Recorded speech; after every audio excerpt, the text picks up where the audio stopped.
área médica sobre o problema epistemológico da mente, os caras não sabem para onde vão. Volume 2 do boxe do Dr. Daniel Berger, ele mostra essa confusão epistemológica na medicina. Os caras não sabem para onde vão. E, de vez em quando, eles lançam algumas coisas para tentar impregnar essa mentalidade. Nesse sentido, gente, o mundo, ele é joia, ele sabe fazer o mal. Está agora no cinema aí um sucesso chamado Divertidamente 2. Você já prestou atenção qual é o pressuposto de Divertidamente?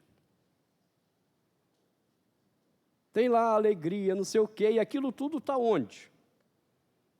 Na cabeça, cérebro da menininha. E o filme tenta passar a ideia que cérebro e mente é a mesma coisa. O filme é legal, é divertido, mas é um pressuposto totalmente evolucionista. Se você ajusta alguma coisa ali da mente, cérebro da garotinha, ela vai estar legal. O que não tem no filme? A espiritualidade dela. Está tudo na cabeça dela, no cérebro-mente. Porque é isso que eles querem que a gente acredite. E aí, aquele problema que eu mencionei ontem para vocês de neurologistas com psiquiatras. Se o neurologista estuda o cérebro, o psiquiatra estuda o quê? Não existe nada para o psiquiatra estudar de forma objetiva e material, porque a mente não é material. Tá? Então, veja como o universo da cosmovisão é forte. Nesse sentido que a gente parou ontem, veja que isso acabou, de fato, afetando sem... Deixa eu ver onde eu coloquei aqui. Sem a gente se dar conta, a própria igreja, a própria teologia. Tá? Há um teólogo que eu realmente admiro muito o trabalho dele, já falecido. Ele foi um dos mais respeitados teólogos do século XX, principalmente na esfera reformada. Dr. Anthony Huckman. Hoje eu estou, não sei nem onde que eu estou deixando as coisas, mas, Senhor. Anthony Huckman, escreve Oekema, mas ele é um holandês, então a gente pronuncia isso aqui como Huckman. Dr. Huckman era um homem brilhante, as obras dele são obras espetaculares, e ele escreveu uma tríade teológica que realmente fez ele famoso no mundo. O primeiro livro da tríade é um dos melhores que eu já li sobre o entendimento de quem nós somos à luz da Bíblia, chamado Criados à Imagem de Deus. Então, veja, o Huckman parte da ideia da Imago Dei. Só que, na época do Dr. Huckman, essas questões da psicologia, lá da codependência, aquela questão que eu mencionei na década de 80, estavam muito fortes. E o Huckman, querendo entender essa correlação, ele fez um mestrado em psicologia. E, ao fazer o mestrado dele, ele não percebeu que ele recebeu influências desse posicionamento sobre o posicionamento dele. Daí, ele disse o seguinte, veja como ele foi influenciado sem perceber. Visto que as drogas antidepressivas, deixa eu aumentar aqui a letra, que nem com óculos eu leio direito. Tá. Visto que drogas antidepressivas, olha agora, podem curar certos tipos de depressão, um conselheiro sábio fará uso desses meios. Veja, ele não prestou atenção na distinção óbvia de cérebro e mente. Olha que interessante. Em hebraico, A palavra coração e a palavra mente são sinônimas. Significam a mesma coisa. E em grego, significam a mesma coisa. De tal maneira que se eu disser, você tem um transtorno mental, e eu disser que você tem um transtorno do coração, biblicamente, está tudo certo, não faz diferença. O transtorno mental é um transtorno do coração, e o transtorno do coração é um transtorno mental, biblicamente. E o Huckman, mesmo sendo um homem bem treinado na teologia, se deixou levar pela falsa dicotomia. Aí agora ele sai com uma dessa, né? Isso ele falou na década de 80, visto que drogas antidepressivas podem curar certos tipos de depressão. Ora, mas se a depressão é um problema de comportamento psicossomático, as drogas antidepressivas não podem curar depressão nenhuma. Porque a depressão não é material. É importante você começar a entender isso aqui. Eu creio que hoje a gente consiga começar a entrar numa área médica mais detalhada. Eu vou tentar ter uma linguagem clara com vocês sobre isso. Tuberculose é material? Sim ou não? Sim. A sua gripe é material? Sim, é tão material que tu chega lá no médico espirrando, né, o olho lacrimejando, um pouco de dor de cabeça, o médico não olha para a tua cara, se ele é um bom médico, tem os incompetentes. O que mais tem hoje é médico incompetente, Jesus amado. Ele olha para a tua cara e não diz assim, você está com gripe. Não, ele vai te mandar fazer o quê? Exames.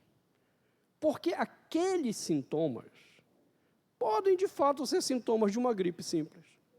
Como pode ser Covid, como pode ser H1N1, como pode ser dengue, porque os sintomas são parecidos. Quem é que define, então, o que é?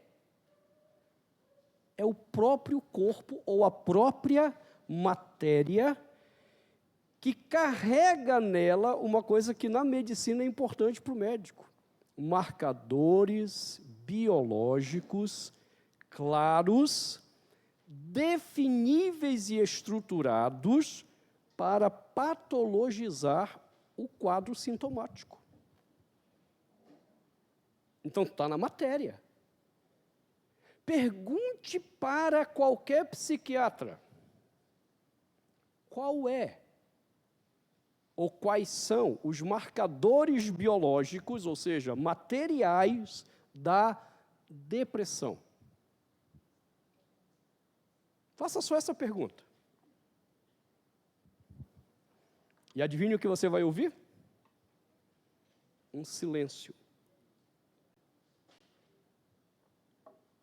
Talvez o médico não querendo passar vergonha, e você, obviamente, por não saber, ele vai inventar, para não dizer que ele vai mentir para você, dizendo que existe. Mas quando você conhece, ele não passa bem. O médico. Ano retrasado, tem 1 ano e meio, eu estava dando uma palestra sobre depressão para a Igreja Batista Vale do Jordão, em São Luís do Maranhão. E estavam entre os meus alunos lá da igreja 2 médicos. Então, eu fui trabalhando com eles a construção da depressão e tal, um monte de coisa. E aí chegou nesse ponto que eu disse, olha, depressão não tem materialidade, porque não existem marcadores biológicos na depressão. Aí,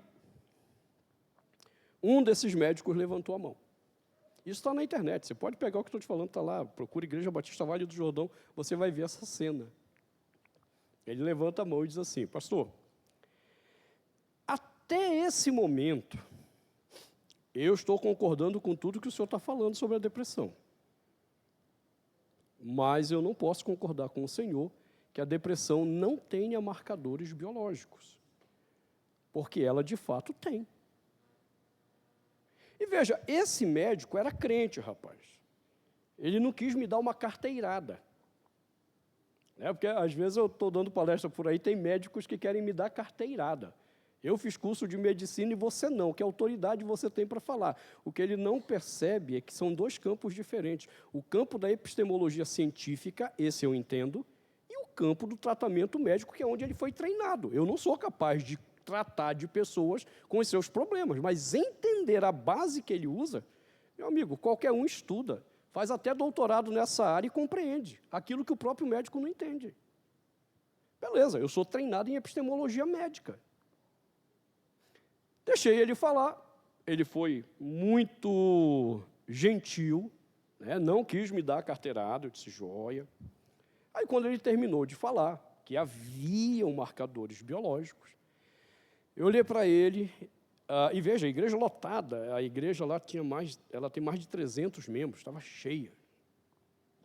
Eu olhei para ele e disse assim, ok, doutor, eu, na verdade, primeiro, quero lhe agradecer profundamente. E veja, eu não estou sendo irônico, eu realmente não sou irônico. Longe de mim esse tipo de comportamento. Eu disse assim, então eu quero lhe agradecer a sua participação e também pela sua contribuição. Porque, até onde eu saiba, nos estudos médicos, a afirmativa é que não existem marcadores biológicos. Então, deixa eu lhe dar a minha fonte. Primeiro, eu disse assim, creio que o senhor conheça Alan France. E aí eu perguntei, o senhor conhece o trabalho de Alan France? E adivinha a resposta? Não, ele nem sabia quem era Alan France. O psiquiatra que a Forbes disse há 2 ou 3 anos atrás, que é o mais poderoso psiquiatra da atualidade pela influência dele na Associação Americana de Psiquiatria e na Organização Mundial da Saúde. Só isso. Tá, eu disse, então, ok. Aí eu expliquei, Alan France é esse homem. Alan France foi o cara que coordenou, ele foi o presidente da Força-Tarefa DSM-4, o cara que influenciou Jeffrey Lieberman, presidente da Força-Tarefa DSM-5, DSM-5-TR, e que escreveu um livro chamado Definindo o Normal. Esse livro está em português, ainda disse para o médico, creio que o senhor possa ler o que eu estou dizendo lá, está em português. E Alan France, ele diz com todas as letras o seguinte, não existem marcadores biológicos para a depressão, razão pela qual não é possível fazer testes médicos. Eu disse assim, deixe-me apenas complementar, entenda, eu estava falando com esse médico e disse para ele, deixa eu complementar. O senhor sabe o que é o DSM. Aí não tem jeito, meu amigo. Se o médico não sabe o que é DSM, esquece, entrega o diploma. DSM-4 e DSM-5, capítulo que trata da depressão, ele abre dizendo que a depressão é um construtor. Está lá. Depois eu vou explicar isso. É um construto, e por ser um construto, não há marcadores biológicos para a depressão, ou seja, não há materialidade.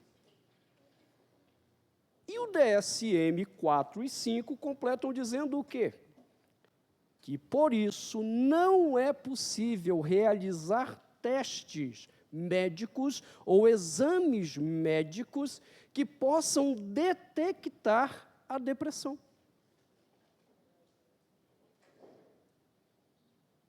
Aí, quando eu terminei de falar isso, eu disse assim, então, o senhor está me dizendo agora que existem marcadores biológicos. E eu gostaria, sinceramente, de saber quais são. Pode ser que eu esteja totalmente desatualizado na pesquisa, o que é bem difícil, pelo seguinte, eu assino revistas acadêmicas de medicina norte-americanas. Tudo que está saindo, eu estou recebendo. Não, mas eu posso estar, vai que saiu alguma coisa aí que as revistas que eu assino não me comunicaram. Então, o senhor pode me informar quais são esses marcadores? Eu perguntei ao médico. Eu disse assim, e até porque, se o senhor puder identificá-los, eu vou ter o maior prazer de enviar um e-mail para a Associação Americana de Psiquiatria, que faz o DSM, informando, olha, aqui no Brasil o pessoal já descobriu quais são os marcadores biológicos que vocês ainda não descobriram. Então, eu vou enviar um e-mail dizendo, olha, foi achado. Então, dá uma olhadinha, porque tem médico aqui no Brasil que já está dizendo que foi achado. Quando eu coloquei, está lá, está na internet. Quando eu terminei de dizer isso para ele, ele ficou olhando para mim, houve um silêncio. E ele disse assim, pastor, me perdoe, mas realmente eu não sei quais são os marcadores. Eu ouvi isso na faculdade. Os médicos que me ensinaram disseram que, mas nunca nenhum me mostrou os marcadores. Você está entendendo o problema agora? Está aqui um grande teólogo, Anthony Huckman, ao estudar psicologia, aprendeu esse aspecto dessa cosmovisão. O próprio Huckman esqueceu o que ele disse no livro dele, Criados à Imagem de Deus, que é um dos mais fenomenais sobre esse assunto. E me saiu com uma dessa.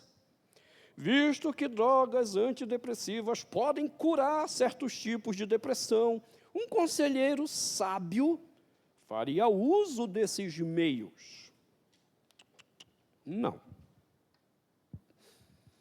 Um conselheiro sábio jamais usaria remédio para curar depressão.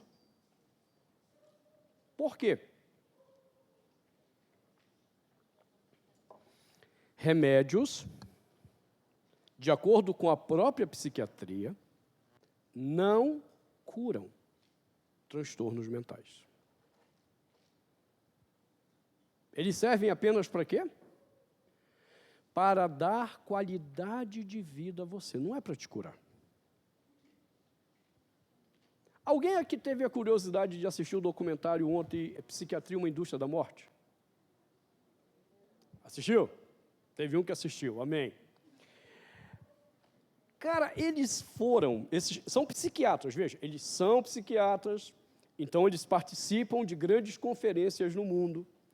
E eles foram a uma conferência, se eu não estiver enganado, foi em Londres, que era a conferência anual na Europa, ia ser em Londres naquele ano. E eles decidiram fazer 2 testes.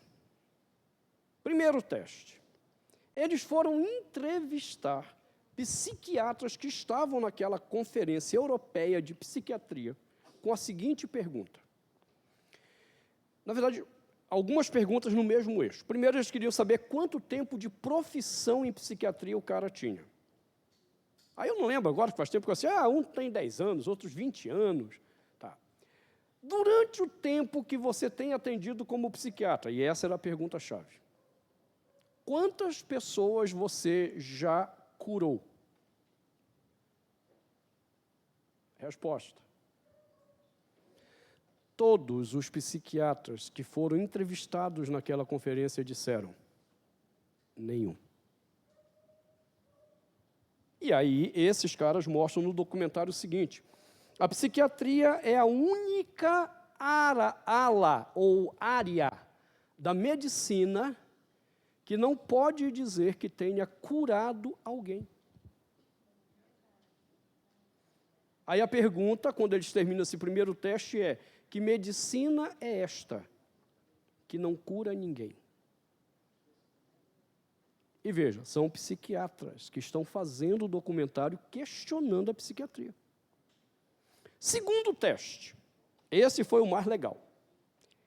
Eles contrataram uma atriz, treinaram essa atriz para representar um número de sintomas.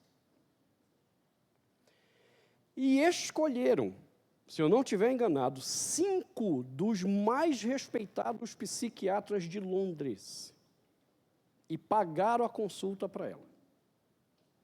Colocaram uma câmerazinha escondida, está lá no documentário. Está lá quem é o grande psiquiatra que foi atendê-la. E ela foi lá e representou os sintomas que esse grupo de psiquiatras a treinou. Cada um dos 5 grandes psiquiatras diagnosticaram de um jeito diferente.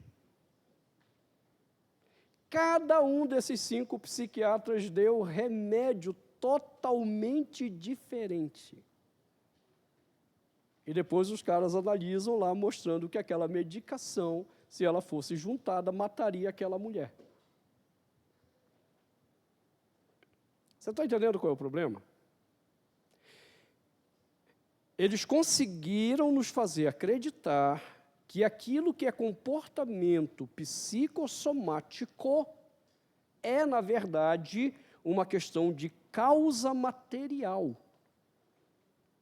Porque para eles não existe espiritualidade.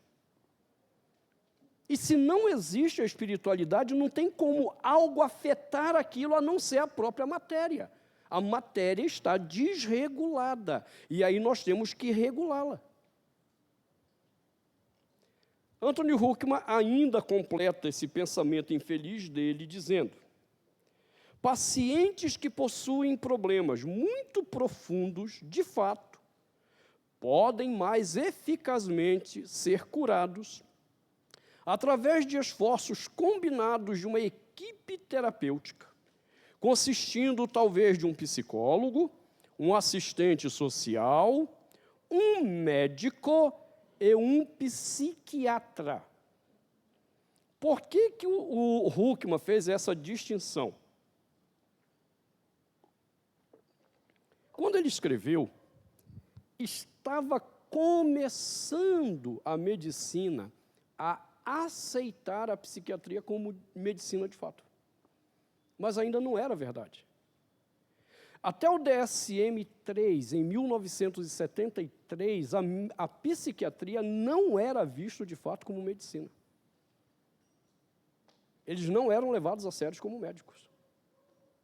Se você estudar o livro do Jeffrey Lieberman, A História Não Contada da Psiquiatria, vamos lembrar quem é Jeffrey Lieberman?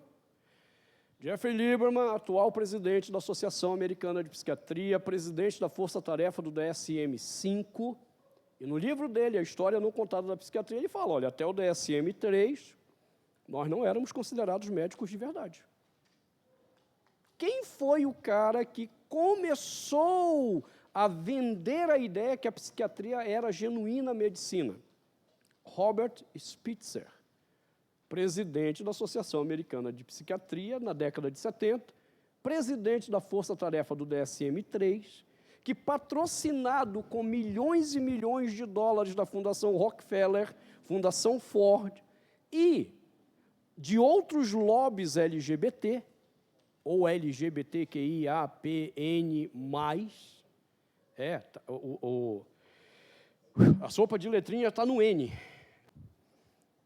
Eu vou dizer para vocês, eu sou um especialista em estudos e atendimento de homossexuais e transgêneros, então também tenho que estar atualizado. Eles estão discutindo na Europa agora a inclusão do Z. LGBTQIAPNZ+, mas ainda não passou na Europa o Z, porque até para o movimento LGBT e etc., o Z está sendo um absurdo, mas vai passar. Zoofilia. Mas faz todo sentido, gente. Sim. Uma situação a respeito de um suicida, uma pessoa em potencial Uhum. a medicação não seria útil? Ok. Há um momento que a gente vai falar da medicação, tá? Mas vou te responder logo isso daí. A medicação ela é útil enquanto ela seja paliativa de curtíssimo prazo. Tá? Quem quiser ver uma posição bem interessante sobre isso, compre o livro da doutora Anna Lembeck, Nação Dopamina. Tá? Nação Dopamina, a doutora Anna Lembeck mostra que a nossa sociedade está se autodestruindo por causa do prazer. A quantidade de dopamina que nós estamos produzindo no nosso cérebro está nos matando e as pessoas não estão percebendo.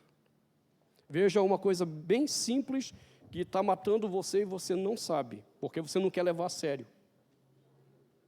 Isso aqui, ó. Doutora Ana Lembe, que ela mostra os estudos que foram feitos com essa luzinha aqui, que você pega na tua cara, e você não percebe, não sabe que quando isso aqui acontece, essa luzinha ela provoca uma explosão dopamínica no cérebro. E a explosão dopamínica ela é extremamente problemática porque ela arrebenta os neurônios. Razão pela qual nós estamos ficando sem memória, razão pela qual nosso cérebro vive cansado, razão pela qual a gente não está dormindo bem. E se você quiser um estudo mais detalhado sobre essa desgraçazinha que está na tua mão, leia um outro livro chamado Foco Roubado, de Johan Harris. É o livro mais detalhado com os maiores especialistas do mundo sobre isso aqui. Tá? Então, veja, ela menciona isso. E aí, esse prazer vem de diversas fontes. Aí ela menciona na parte, o livro tem 3 partes. A parte 2, ela analisa a questão da medicação. E ela mostra que a medicação a curto prazo, ela tem um papel importante em casos em que já não há mais controle do comportamento. É como uma intervenção. Por quê? A medicação psiquiátrica, todas elas, não importa qual seja, elas vão atuar primeiramente no sistema nervoso central da pessoa. Ou seja, ela vai atuar fazendo você entrar num estado de torpor, de lerdeza, em que você vai encontrar um certo equilíbrio. O problema é que se o sistema nervoso central continuar sendo agredido por essa medicação por mais de 3 meses, nós começamos a desenvolver outras doenças. E aí a Ana Lembe que vai mostrando isso. Ela, para quem não lembra, a doutora Ana Lembe, que é a chefe do Departamento de Psiquiatria da Universidade de Stanford, a Universidade de Stanford é a 4ª mais importante universidade do mundo, segundo o último censo mundial. E o Departamento de Psiquiatria de Stanford é um dos mais respeitados do mundo. E aí eu achei tão interessante como ela termina a segunda parte do livro, que eu quase que gravei literalmente o último parágrafo. Depois ela mostrar que a medicação ela é paliativa, e mostra também os perigos. Ela até fala da Ritalina, que a médio e longo prazo a Ritalina está desenvolvendo demência e Alzheimer. Aí ela termina dizendo o seguinte, nessa segunda parte. Eu não quero que você pense, são palavras da Ana Lembe, que se você tiver o livro, pode ir lá ver que eu decorei mesmo. Eu não quero que você pense que eu sou contra os remédios. Como médica, eles têm sido úteis no tratamento de pessoas, porém, com um custo muito alto, como eu demonstrei nesse capítulo. Ponto. Ela diz assim, e nós sabemos que há um caminho melhor para tratar essas pessoas. 2 pontos. Isso me surpreendeu. Aceitar o sofrimento. Não tentar fugir dele. Aí a parte 3 do livro, o que é que ela mostra? Estudos, ela diz lá, quem for o cientista, o laboratório, a universidade que fez o estudo, pessoas que aceitaram o sofrimento, reequilibraram totalmente o cérebro. Só fechar aqui, aí vocês vão anotar mais coisas. Aí as pessoas que não aceitaram o sofrimento, o que eles começaram a testar? Provocar o sofrimento nessa pessoa, para poder tratar. Só que é interessante, ela menciona alguns sofrimentos provocados, que serviram de testes. Adivinha qual foi o primeiro? Jejum. Eles botaram a pessoa em jejum mesmo, de comida. Adivinha o que aconteceu com o cérebro quando a pessoa começou a jejuar? Ele começou a limpar a sobrecarga dopamínica e todos os caminhos neuronais que estavam destruídos, o jejum restaurou. Detalhe, ela não é crente, ela em momento algum menciona Deus, Jesus, ela menciona onde foi feito o estudo, laboratório, pesquisador, é isso que ela menciona. Você quer saber qual foi o outro teste de sofrimento que eles provocaram? Falar a verdade radicalmente. As pessoas que começaram a falar toda a verdade da escravidão que estavam vivendo, os estudos neurológicos mostraram que a dopamina começou a baixar, reestruturou a questão cerebral e os caminhos neuronais também. Aí você vai lá no apóstolo Paulo, Efésios 4, quem mentia, não minta mais, agora fale a verdade. Todos os testes de sofrimento que eles fizeram, você encontra a Bíblia ensinando que era isso que a gente deveria fazer na vida da gente normal, não é quando a gente está doente. Ok, vai lá, meu irmão.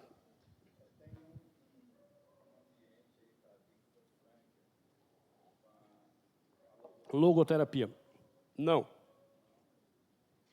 Não pelo seguinte.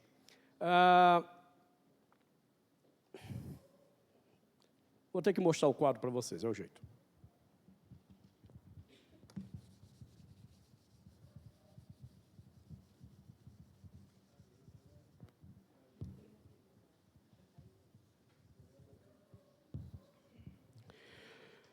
Todo o universo de análise científica, como eu já disse a vocês, passa pela cosmovisão. O que eu não mostrei para vocês é como que a cosmovisão de cada um se estrutura. Tá? O que eu vou colocar aqui está lá no meu livro de discipulado e também está no meu livro sobre leitura da Bíblia, porque quando você vai ler a Bíblia, você também padece do mesmo problema, e é isso que te atrapalha. Então, veja, dentro da visão criacionista, um princípio bem simples é: tudo é resultado de um ato criativo. Essa é a primeira verdade ou crença que o criacionismo usa para interpretar tudo. Tudo é resultado de um ato criativo.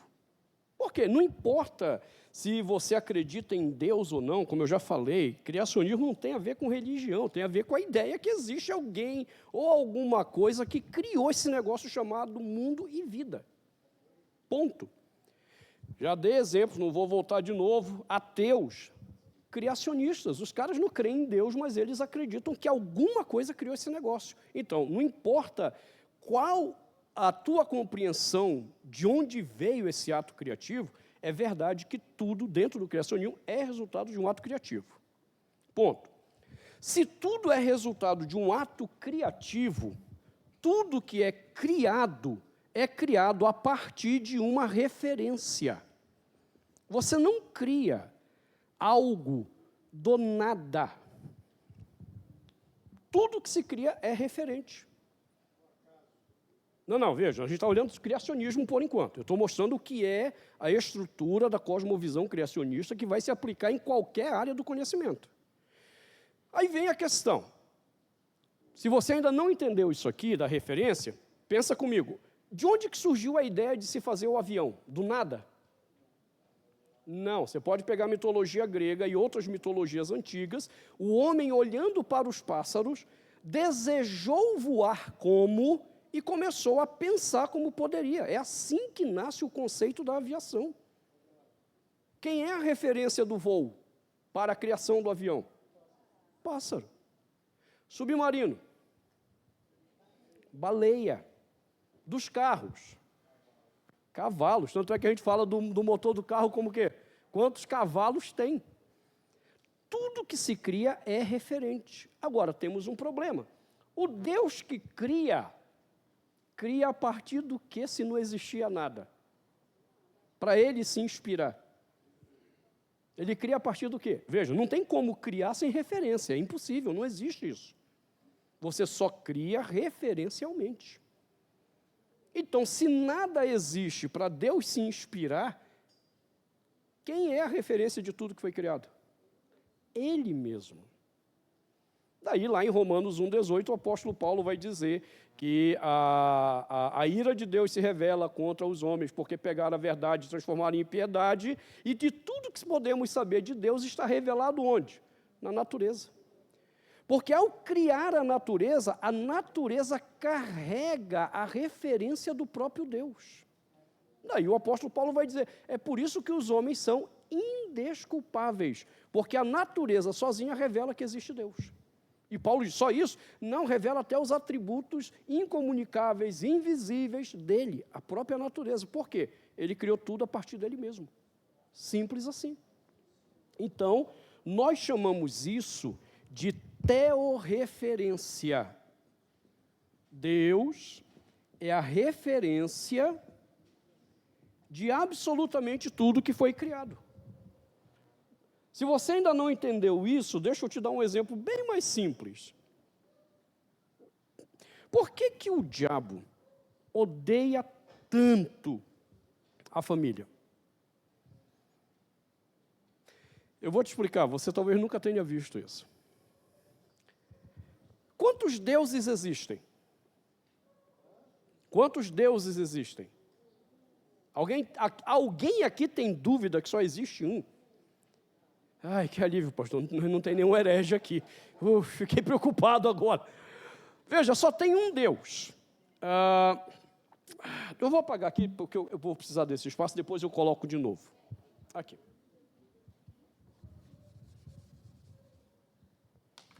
Só existe um Deus. Existe apenas um nome sagrado para esse Deus, que é esse nome impronunciável, e que aquele que pronuncia esse nome de forma vã está debaixo de maldição segundo a Bíblia. Razão pela qual um judeu jamais pronuncia esse nome fora de contextos pactuais. A Bíblia me revela que é um Deus só, porém esse Deus subsiste em 3 pessoas. Deus que nós chamamos, veja, porque qual é o nome do Pai? É esse. Qual é o nome do Deus Filho? Não é Jesus. Jesus é o nome da encarnação dele, quando ele se fez homem. O nome dele é esse aqui. E qual é o nome do Deus Espírito Santo? É esse aqui também, porque é um Deus só. Mas ele subsiste em 3 pessoas. Aí Deus decide criar uma coisa chamada família. Quantas famílias nós podemos ter biblicamente? Quantas famílias? Só uma, gente. Você não pode ter mais do que uma. Bigamia, poligamia, isso é pecado, transgressão da lei de Deus. Você só pode ter uma família. Então está aqui, uma família. Você já percebeu como é constituída essa família? Existe um pai, existe uma mãe e existem os filhos. Ou filho ou filha. De onde que Deus tirou o modelo de família? Ele é até a referência do modelo familiar. Por que o diabo odeia tanto a família? Porque se ele destrói a família, ele destrói a imagem mais visível do próprio Deus no mundo. Por que Deus odeia o divórcio? Porque o divórcio é a destruição da imagem plena dele para o mundo. Você está entendendo o problema? É teorreferente. Acabou aí a teorreferência? O pai de família encontra em quem a referência de ser pai? Como é que eu posso ser um bom pai se eu não conheço o Deus que se revela como pai? Ele não me chamou para me revelar como pai. Ele me colocou para revelar a Ele como pai. Aí a gente nem sabe quem é Deus como pai e depois quer ser um bom pai. Deixa eu te dar um exemplo rápido disso aqui, para você entender como Deus fez isso perfeito e quando isso funciona bem, cara. Quando meu filho tinha 4 anos, o Arthur, nós fomos a primeira vez aos Estados Unidos. Eu fui convidado para ir lá. E lá em casa, os meus filhos têm uma regra famosa que eu aprendi com meu pai. É a regra dos 3. Eu lhe chamo a atenção. Rapaz, hoje eu vi sem relógio, olha que beleza. Eu lhe chamo a atenção 2 vezes sobre o mesmo pecado. Na terceira você apanha. Não tem conversa. Ok? Então, nós estávamos lá nos Estados Unidos. E eu estava lá, tentando me comunicar. Porque, ainda que não pareça, eu detesto línguas. Você não tem ideia. Não tenho nenhum prazer. Eu leio, sou tradutor de 5 línguas e não falo fluentemente nenhuma. Porque eu não gosto. Em inglês eu tive que aprender na marra porque não tinha jeito. Deus me colocou num eixo com os Estados Unidos que até hoje eles sofrem com o meu inglês. Eu estou nem aí. Mas lá em 2012, rapaz, era mais difícil. Então, eu cheguei para minha esposa e para a moça que foi aluna da CEBI, ela era americana com cidadania brasileira, a Stephanie, disse, ó, se virem para lá, me deixem só aqui que eu vou me virar. E aí, nisso, a gente estava dentro de uma loja lá, grande, e eu só vi o Arthur dando uma birra com a minha esposa, desobedecendo a Josi. Aí eu me aproximei dele e cheguei, filho, você está pecando contra Deus ao desobedecer sua mãe. Primeira advertência do papai, legal? É assim, eu não vou esquentar a cabeça. Primeira advertência do papai. Me afastei. O bom pecador do meu filho esperou um tempo e voltou a teimar com a mãe, achando que eu não estava vendo. Aparecido nada. Filho, o papai viu você desobedecer da mamãe mais uma vez, na mesma coisa, rapaz. Segunda advertência do papai. Aí passou mais um tempo. Ele de novo insistiu. Eu cheguei para ele e disse, filho, terceira vez. Meu amigo, acabou o passeio para ele. E não é porque o passeio tinha acabado, não, eu continuei lá naquele shopping, fui tomar sorvete. Tu acha que eu fui interromper meu passeio com a minha esposa? Não, rapaz. Mas ele ficou triste, ele sabia que não tinha jeito, ele ia chegar em casa e ele ia apanhar. Simples assim. Detalhe, por que a gente não tem que dar disciplina de imediato, irmão? Lembra quando a Bíblia fala que tem que pegar a vara para disciplinar o filho?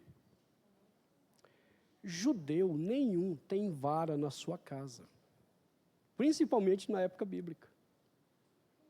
Para disciplinar o filho, ele tinha que sair de casa, procurar um galho, limpar o galho direitinho para não machucar mesmo o filho, voltar e então dar disciplina. Por que isso era feito segundo o livro de Provérbios? Esses são os contextos da Bíblia que vocês não conhecem, porque exatamente não estudaram a cultura.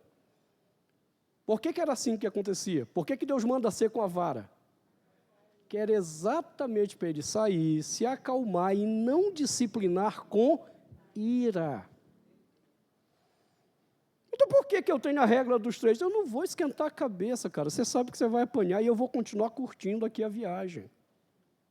Acabou para ele. Beleza, chegamos na casa do pastor que estava nos hospedando. Você acha que eu fui para o quarto da disciplina dele? Não, disse, vá tomar seu banho. E fiquei lá embaixo, né? O americano gosta muito de sobrado. Fiquei lá embaixo conversando com o pastor. Aí, de repente, eu começo a ouvir lá de baixo, né? Ele tomando banho e cantando. Tudo é do Pai, toda honra e toda glória, é dele a vitória alcançada em minha vida. Aí eu olhei para o pastor e disse, rapaz, para quem vai apanhar, ele está feliz, viu? Caramba, tá bom. Terminou o banho, lá desce ele, todo arrumadinho, perfumado, para na minha frente. Então eu estou aqui no sofá, aqui, o pastor estava no outro ali, ele para na minha frente, olha para a minha cara e diz assim, papai, já que eu vou apanhar mesmo, eu vou cantar para o Senhor. Nisso, o pastor já pegou uma almofada grande, colocou na cara, porque ele começou a rir, e não podia desmoralizar o momento, né? Era um momento de disciplina. Aí ele começou. Tudo é do Pai, Toda honra e toda glória é dele a vitória alcançada em minha vida. Aí começou o ator. Ele começou a dramatizar, só que aí ele começou a chorar.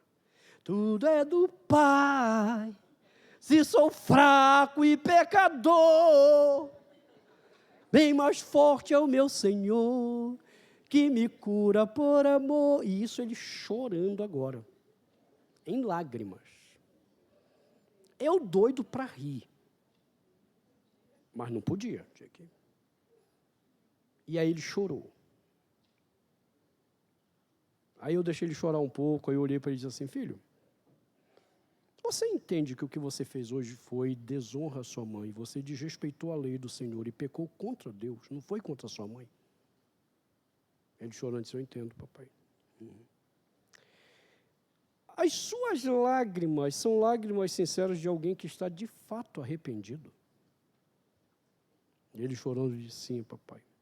Você sabe que isso não te poupa da surra, né?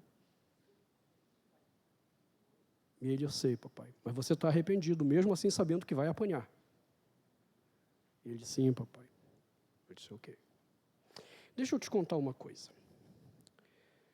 Você já aprendeu que Deus é onipotente. Lembra o que é isso? Porque meus filhos sabem. Se você conversar teologia com eles, eles sabem. Arthur está aprendendo hebraico, o Davi de 8 anos também.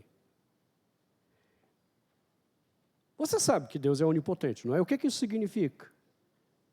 Ah, pai, que Deus pode fazer todas as coisas. Eu disse, exatamente. Só que está na hora de eu te revelar um negócio, cara. Tem uma coisa que Deus não consegue fazer. Deus tem uma criptonita. Porque estava começando a conhecer o mundo do Superman. Deus tem uma criptonita. Ele mesmo diz que ele não pode ver um coração quebrantado e contrito. Um coraçãozinho todo arrependido. E negar o perdão a esse coração.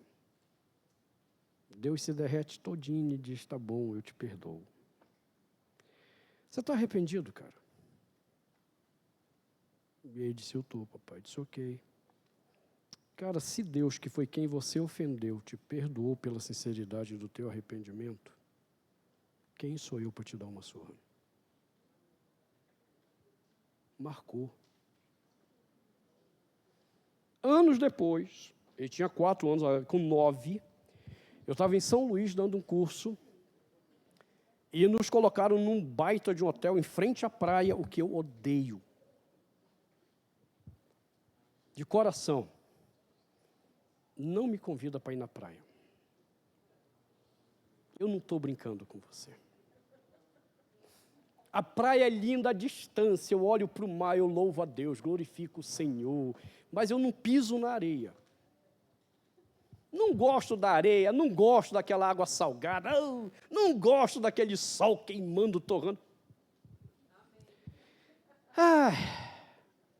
Gente, eu sou do Amapá, eu gosto de floresta, de rio, é diferente, água doce. Depende, tem lugares lá em que a água não é gelada. Eu estava lá semana passada com meu pai, curtindo lá o Amapá. Mas o mar, aí Deus tem senso de humor, te dá 2 filhos que, adivinha, amam a praia. E aí não basta ser pai. Então tem que levar o filho na praia, principalmente quando ele ainda não sabe nadar. Tem que entrar naquela água. E o senso de humor de Deus é melhor ainda. Os 2 filhos amam a brincadeira de enterrar o papai na areia. Ai, Senhor. Estávamos na praia. Quando, de repente, Davi, tinha 2 anos, decide me encarar numa desobediência. 2 anos. Quando ele se mostrou desobediente, eu me abaixei, olhei nos olhos dele, mesma altura, e o exortei, você está pecando por isso, por isso e por isso, e você está pecando por desobediência ao seu pai. O que ele fez? Retruncou. que ele retrucou, eu só olhei para ele de novo e disse assim: filho, segunda advertência do papai. Você está pecando por isso, por isso e por isso. Eu vou ter que dar a terceira? Ele silenciou. Beleza, continuamos. Você percebeu? Sem estresse, sem perder o passeio. Ele não cometeu a terceira falta. Fomos para o hotel, minha esposa foi dar banho nele, e eu fiquei com o Arthur. Arthur, 9 anos, o que tinha passado por aquela experiência. Aí o Arthur chegou para mim e disse assim: papai, Davi hoje foi difícil, hein? Foi, rapaz, hoje você viu lá, né? Aí o Arthur olhou bem para mim e disse assim, com o dedo assim: papai, se o Davi não aprender a respeitar a sua autoridade agora, ele nunca vai aprender a respeitar a autoridade de Deus. Eita, rapaz, aquele dia deu vontade de chorar. Por quê? O que ele estava me dizendo? Que ele estava vendo que eu não estava comunicando a minha imagem para ele. Na educação dele, o que é que ele está vendo? A imagem de Deus Pai sobre ele. Você sabe quem foi o cara que colocou isso de uma forma muito poética, linda? Padre Fábio de Melo. Fábio de Melo, ele canta uma música lá que era do Fábio Júnior, Pai, você foi meu herói, meu bandido e tal. Só que antes de cantar essa música, ele faz ele conta uma história. E quando eu vi essa história, eu disse, cara, esse cara entendeu exatamente até a referência. Ele diz assim, que um dia, quando ele era criança, ele estava brincando no quintal da casa dele, quando ele viu Deus se aproximar dele. E Deus tinha a feição de um homem cansado, que tinha trabalhado muito. E Deus se aproximou dele, foi até o filtro de barro, pegou uma caneca com água, bebeu, sentou numa cadeira de balanço, puxou a ele, o Fábio de Melo, colocou no colo e começou a brincar com ele, bagunçou o cabelo, pegou uma caneta, fez um relógio no braço. E aí, de repente, o Fábio de Melo para e diz assim, mas aquele homem não era Deus. Aquele homem era o meu pai, que no seu jeito finito de ser Deus, revelava-me Deus no seu jeito infinito de ser pai. Nenhum dos pais aqui foi chamado para refletir a si mesmo, cara. Tudo até o referente à imagem paterna é de Deus Pai. Do mesmo jeito que quando nós somos filhos, o que é ser filho ao modelo de Deus? É a maneira que Jesus é filho na relação com o Pai. A referência de filiação, você quer ensinar teu filho a ser filho segundo o padrão de Deus? Ensine-o a ser como Cristo era filho de Deus Pai. Essa é a referência. Qual é a grande dificuldade do pessoal? É na mãe. Porque a referência da maternidade é o Espírito Santo. É aqui que o pessoal não enxergou a coisa. Vamos lá. Hebraico. Palavra espírito. Ruá. É feminino. Em hebraico, ruá é a imagem de uma mulher, não é de um homem.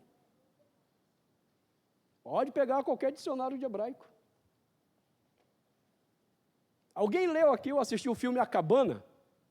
Assustou quando viu o Espírito Santo como uma mulher? O cara que escreveu A Cabana era um teólogo, ele sabia disso aqui. A imagem do Espírito Santo na Bíblia é de uma mulher.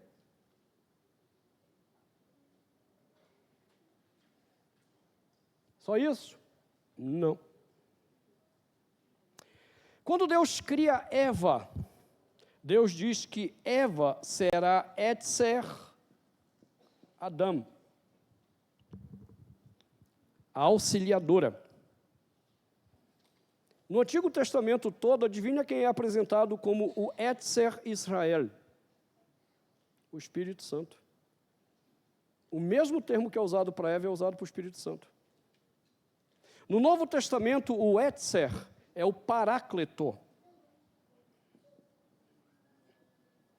ou parakletos, que é a tradução grega de Etzer, dizendo e identificando o Espírito ainda com a função da mulher.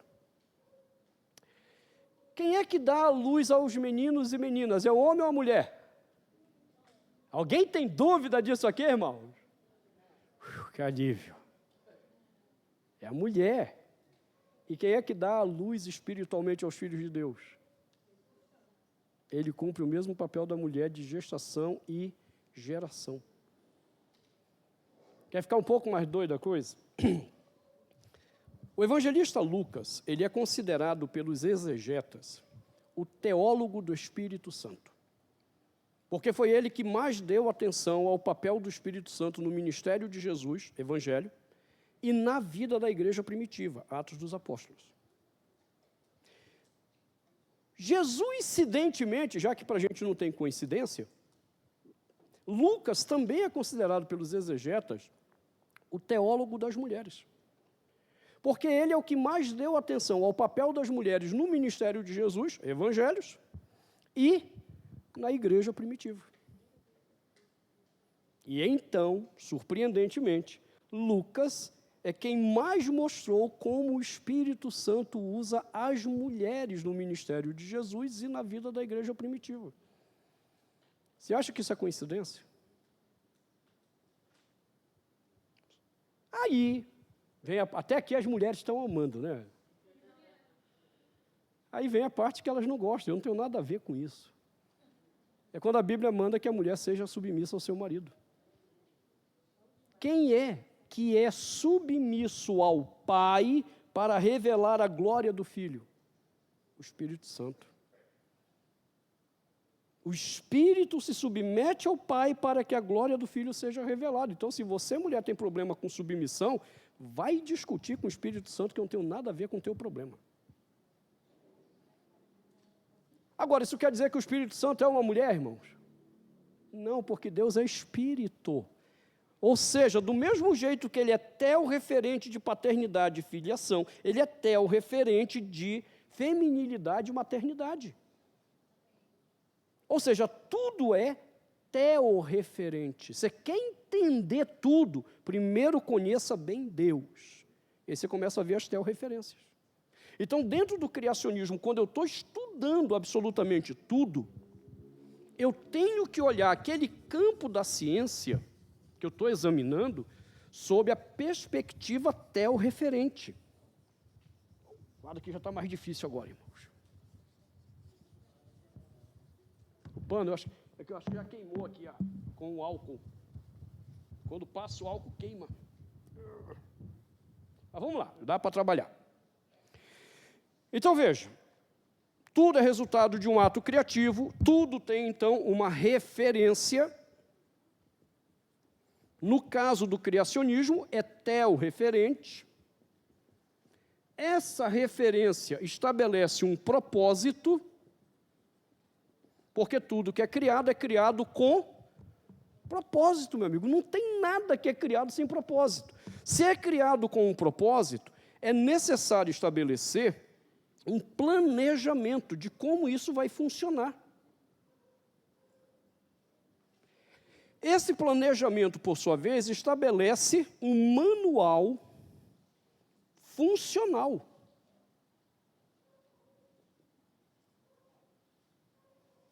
E esse manual tem que ser seguido, o que faz com que o seu usuário seja um usuário moral, porque ele atende ao manual, ou um usuário imoral, porque transgride ao manual. Está aqui toda a base de pensamento científico da cosmovisão criacionista.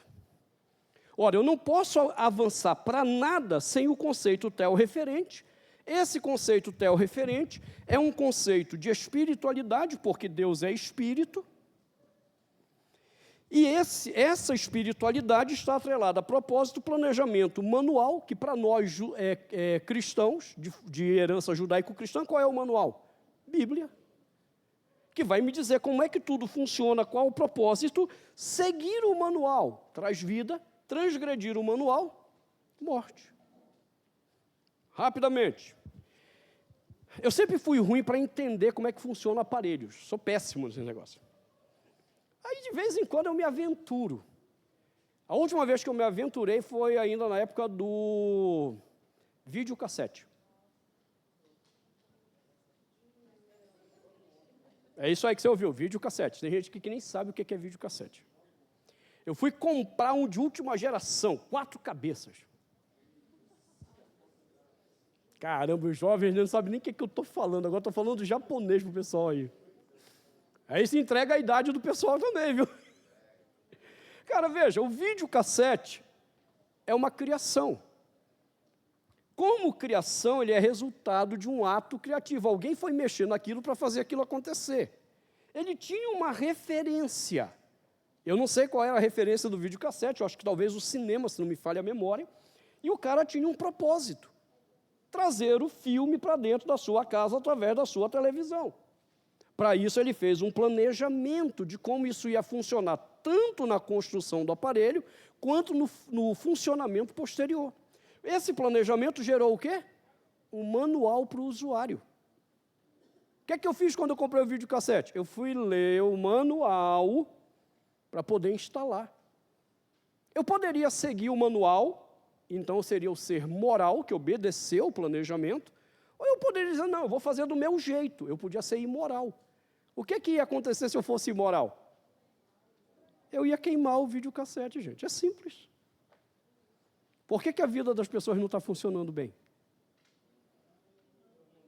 Porque o Criador da vida criou com um propósito, que as pessoas nem sabem mais qual é, um planejamento, que as pessoas também nem sabem qual é, e nos entregou um manual, que os homens decidiram transgredir. Você quer que a tua vida funcione? Não, ela vai queimar. Aí vem a visão evolucionista. É assim que funciona a mentalidade deles.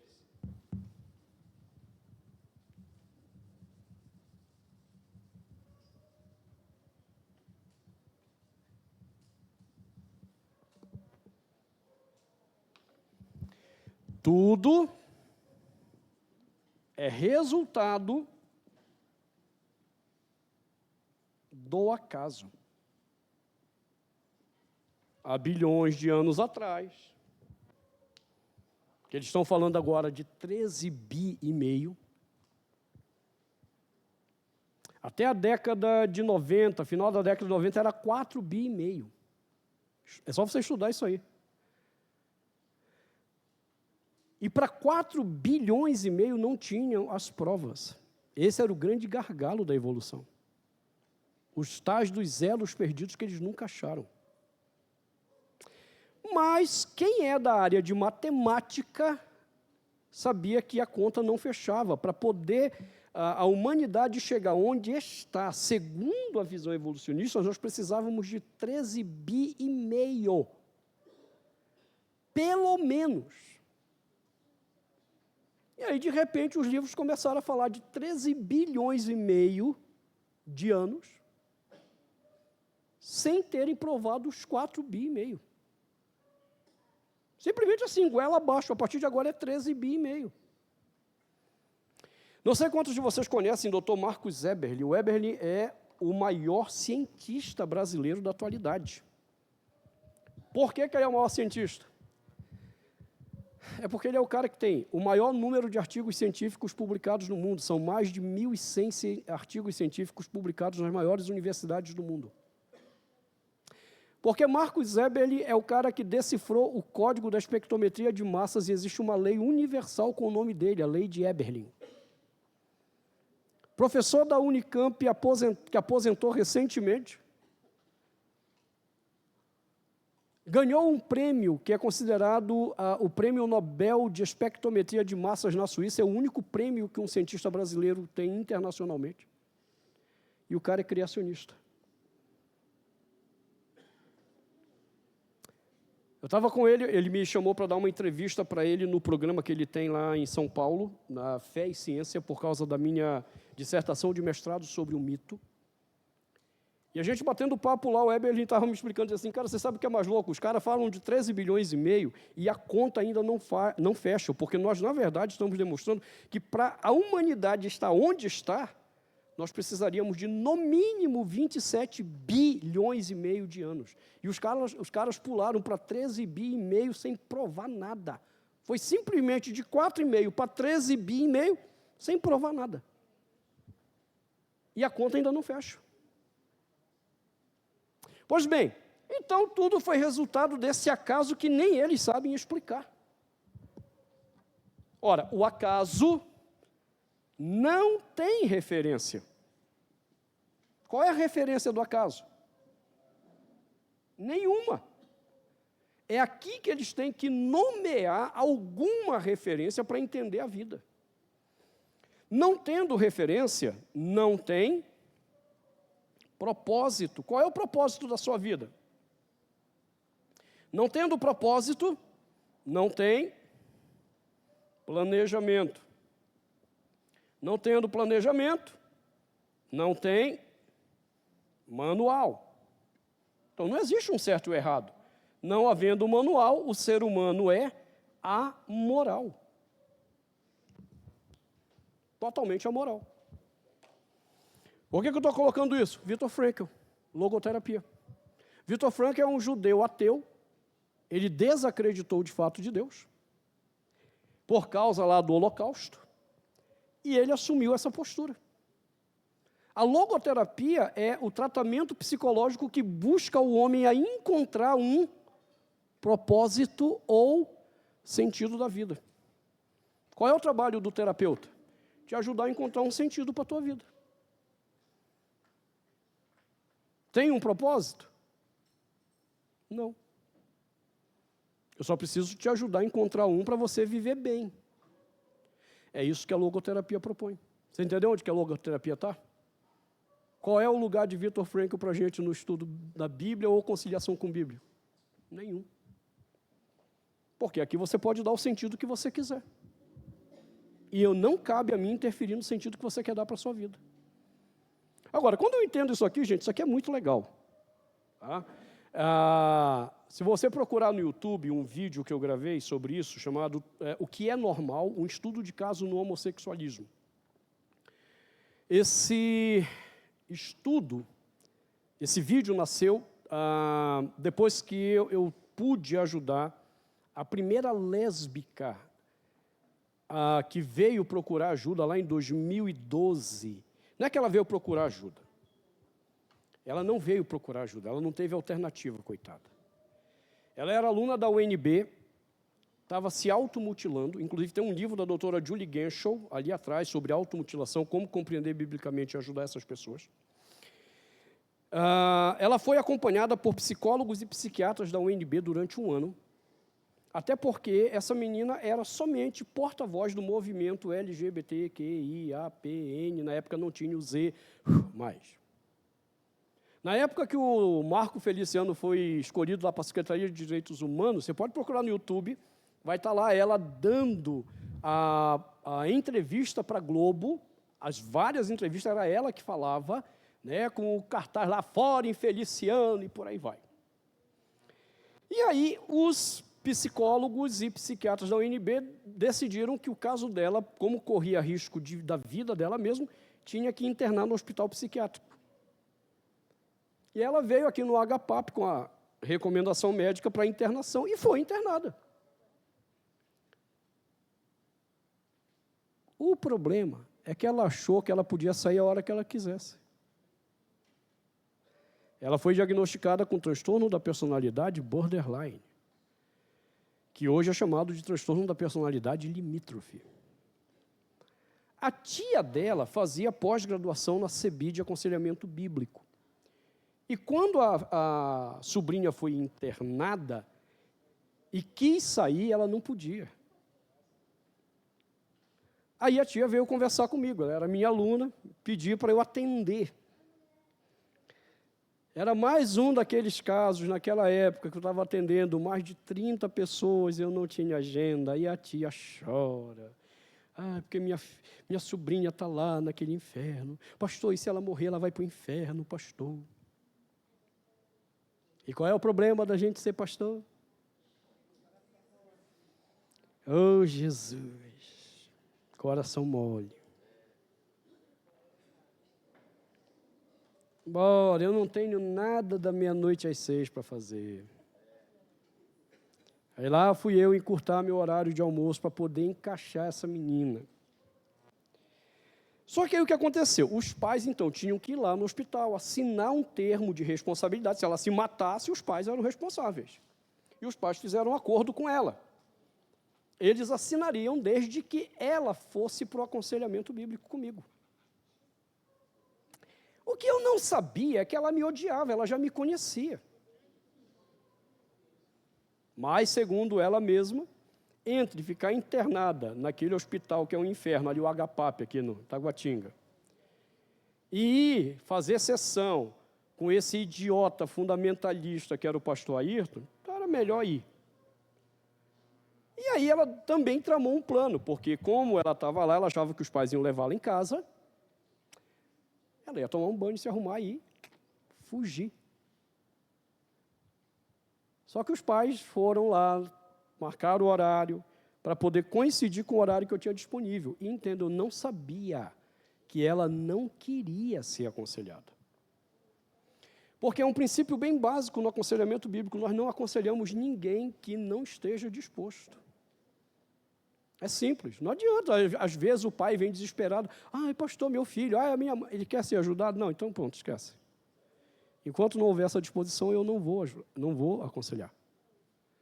Mas eu não sabia. Aí Deus prega umas peças na gente. Lá vem essa menina para o aconselhamento.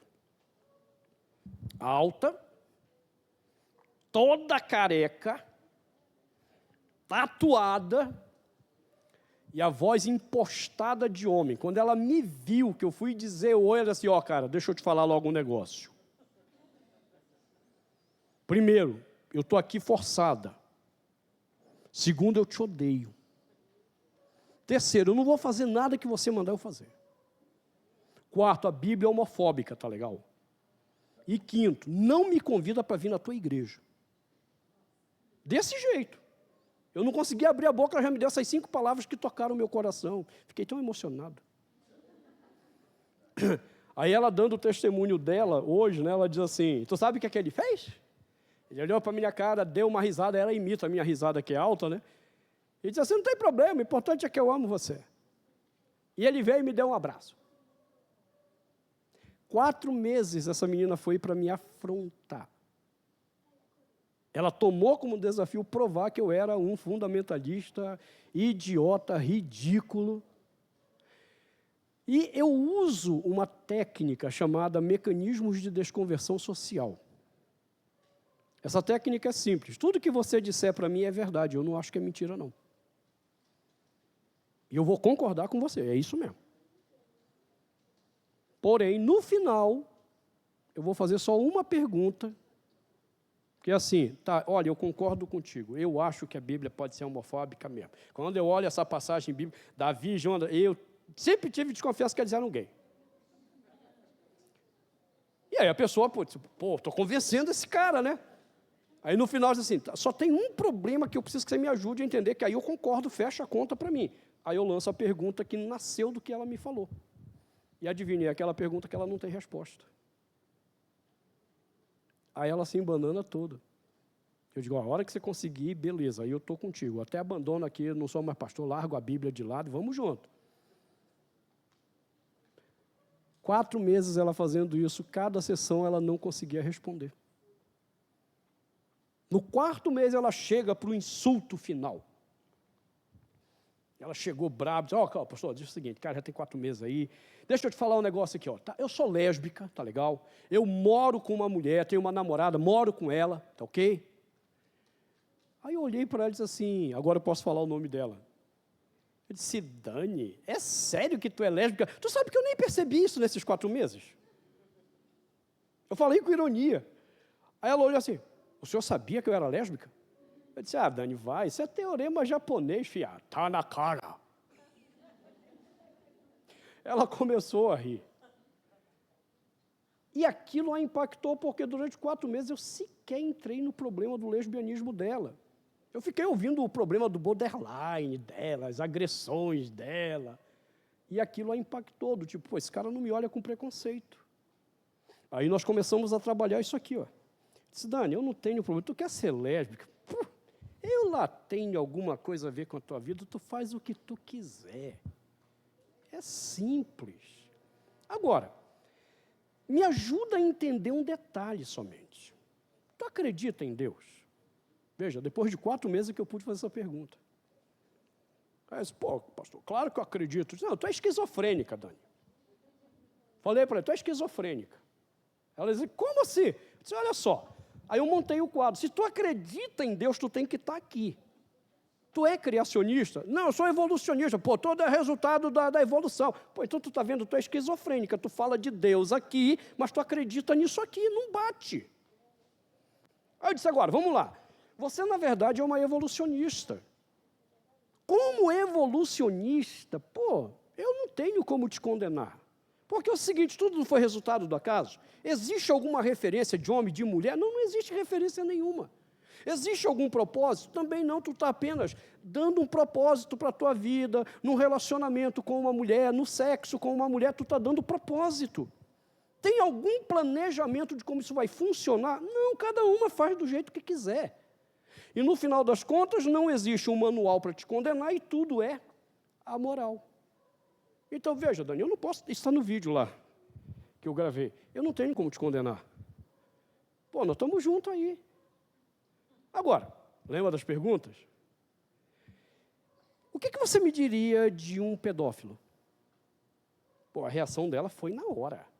É um cara nojento, um doente, pá. Não, beleza, para, mas olha só. Se tudo for resultado do acaso, não existe referência para você condenar esse cara.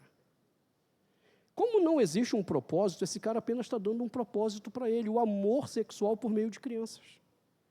Como não existe o propósito, não tem nenhum planejamento que você possa dizer, não, está errado, adulto não pode se relacionar com criança. Não tendo planejamento, não existe nenhum manual que você possa usar para condená-lo. Consequentemente, o ato do pedófilo é amoral. A mesma estrutura que te defende como lésbica. E aí, como é que fica isso agora? Aí ela silenciou. Eu disse assim, não, mas deixa eu terminar. O que tu acha daqueles caras que chegam na sexta-feira, saem fazendo sexo com tudo que é mulher no final de semana, na segunda reúne com os amigos no bar para tomar uma cerveja e contar quantas mulheres ele saiu no final de semana? O que tu acha disso? Aí, de novo, ela reagiu. Eu disse, não, Dani, olha só, você não é evolucionista? Aqui. O cara apenas está dando sentido na vida dele por meio de muito sexo com muitas mulheres. Qual é o problema? É a mesma estrutura tua, pô. Aí veio o meu insulto final. Eu olhei para ela e disse assim, por que você tem ódio do teu pai? Só porque teu pai adulterou, ele era um pastor e você pegou ele na cama com uma mulher? Que foi isso que desencadeou o ódio dela, que a levou ao lesbianismo. Ora, coitado do teu pai, Dani. Pô, tudo é resultado do acaso. O coitado não tinha nenhuma referência de fidelidade, se é na evolução. Pô, não tendo referência, ele estava em busca de um propósito que a tua mãe não estava suprindo. Encontrou na irmã, ministra de louvor da igreja, esse propósito aí, e foi fazer sexo com ela e tu pegou, qual o problema?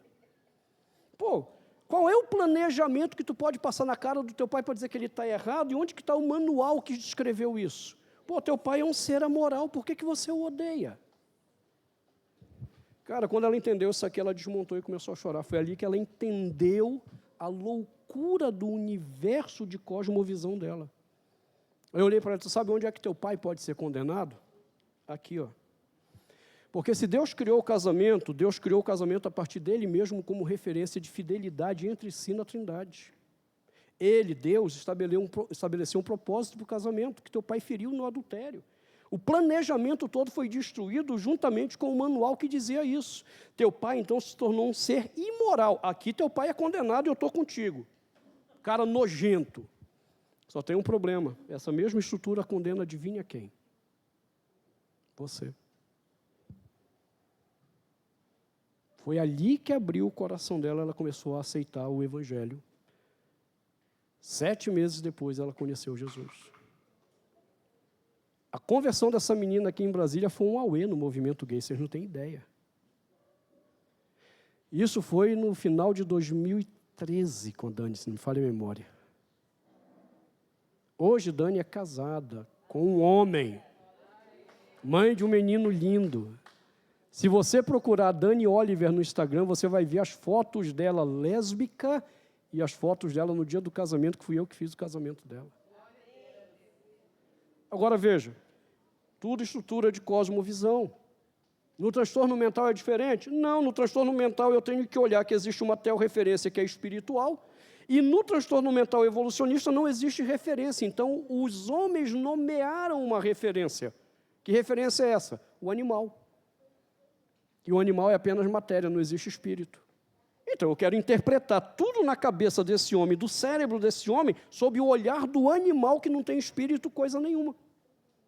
E aí, como é que eu ajudo essa pessoa a superar no processo terapêutico? Porque, veja, transtorno mental, como é que o próprio psiquiatra vai dizer para você, ó, você vai tomar esse remédio, que é material, para agir naquilo que é imaterial? Já começa aqui a esquizofrenia do psiquiatra. Ele quer te dar algo material para agir sobre algo imaterial. E depois ele vai dizer, e você precisa fazer terapia. Mas para terapia para quê? Se você não tem alma, visto que você é um animal. Você está entendendo a loucura da coisa? Daí o nome do livro do Dr. Berger, A Insanidade da Loucura. A insanidade da loucura. Aí quando a gente vê teólogos respeitados como Huckman dizendo que para depressão eu tenho que tomar remédio e que um conselheiro sábio usaria isso, não. Para curar, não. Como eu vou dizer, até amanhã, eu não sei em que ponto a gente vai chegar, mas vou dizer até amanhã, a medicação ela é útil em casos crônicos, de forma paliativa, executada por um excelente neurologista que saiba examinar quando o cérebro está recuperado, para que o trabalho terapêutico faça o papel dele. Agora, se tu vai no médico que te dá remédio, e ele não sabe nem quanto tempo tu vai tomar esse remédio para reparar o cérebro, esse cara vai te matar. Isso independente dele ser neurologista ou psiquiatra. Ambos estão mostrando incompetência de estudo do cérebro.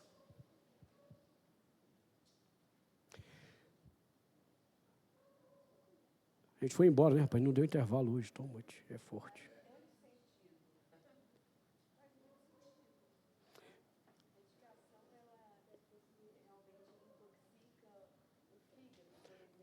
Uhum. Ok. Lembra que eu mencionei ontem o mapeamento cerebral? Tenta imaginar isso, você já deve ter visto. Se você tiver dúvida, joga no Google que você vai ver o que é mapeamento cerebral. O cara está lá marcando o eletroencefalograma, está encontrando a marcação da descarga elétrica do cérebro. Quando ela está descompensada, ela começa a agredir o cérebro em zonas. E essas zonas do cérebro são feitas por camadas. Cara, o mapeamento é algo fenomenal. Porque não é que ele pega a parte superficial, ele consegue identificar as camadas do cérebro. Aí o bom neurologista eu estou vendo que está tudo descompensado, e eu quero saber onde que está essa descompensação. E aí ele vai para o mapeamento, e o mapeamento começa a mostrar. É legal porque assim, ele é por cores. Então, quando lá no mapeamento aparece tudo azulzinho, é porque está ótimo. Quando aparece um amarelo, o negócio já não está legal. Se aparecer vermelho, ali está destruído. E se no vermelho tiver alguns pontos pretos, meu amigo, aí detonou tudo. Aí você está totalmente arrebentado. Ok? Pois bem, o que acontece com muitas pessoas que chegam para o aconselhamento bíblico com transtornos mentais? A depressão, ansiedade, síndrome do pânico, esquizofrenia. Primeira coisa que a gente checa, tempo de medicação. Por quê? Se passou de 3 meses de medicação, meu amigo, a gente nem mexe. Essas medicações psiquiátricas só são úteis de forma paliativa até 3 meses. A partir daí o bicho pega, elas começam a detonar o cérebro. Diga aí, meu irmão.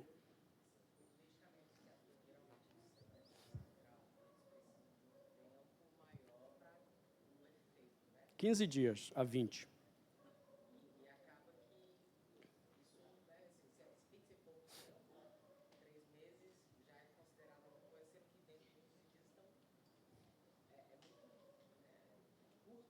Ok. E veja, há alguns remédios que foram desenvolvidos exatamente para essas áreas cerebrais. Então, qual é a loucura de um psiquiatra? É que ele não está vendo nenhum exame e ele está chutando com um diagnóstico medicação que ele nem viu qual a área do cérebro está de fato detonada.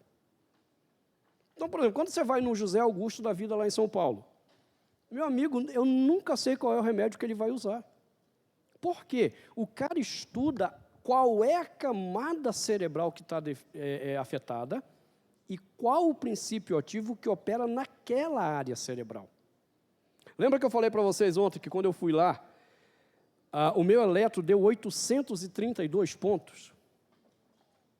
Esse é o quadro que você encontra de gente que está em hospital psiquiátrico.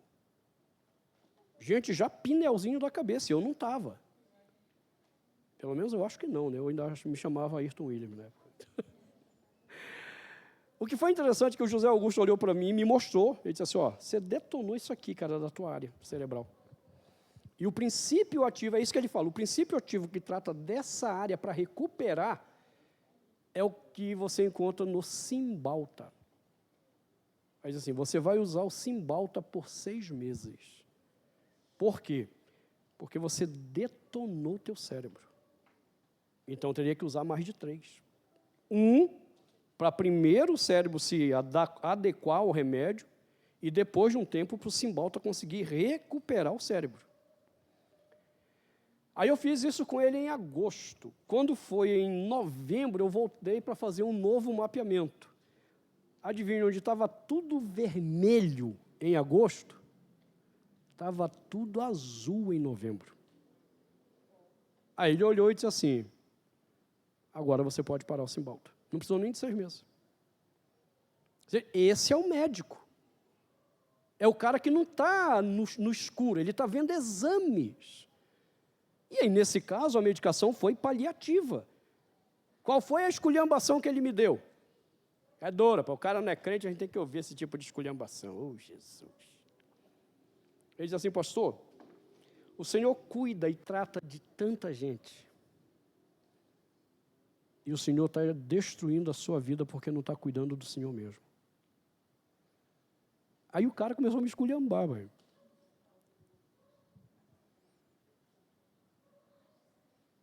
Você entendeu? Porque ele está certo. Poxa, eu cuido de tanta gente, por que eu não cuido de mim mesmo? Me mato cuidando de um monte de gente e não cuido de mim mesmo. Para poder continuar cuidando de outros. Em 2016, eu fui lá de novo fazer um check-up. Aí eu levei umas 4, 5 pessoas comigo que iam fazer check-up. Eu vou aproveitar também e vou fazer.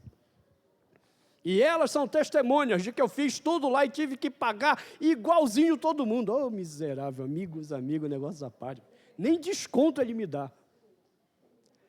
Isso porque a gente é amigo há 22 anos, então imagina. Meu.